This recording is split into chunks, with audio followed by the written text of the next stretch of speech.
Good morning guys! Nagluto ko lomi, seafood lomi. Lamig yan siya guys. Nahay ka ng fish ball. Tapos nagputang po ko muna ulang. Asa naman to si ulang? So, ang tawag ani is seafood lomi.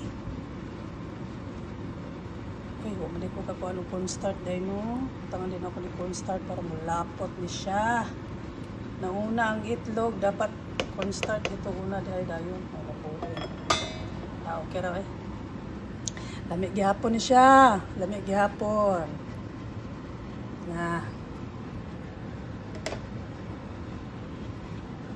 Perfect ni sa bugnaw eh. Bugnaw pa amo adari. Ay! Ay! Lamig kay ligo pug sapaw. So yun lang guys. Thank you for watching. Tik tik tik.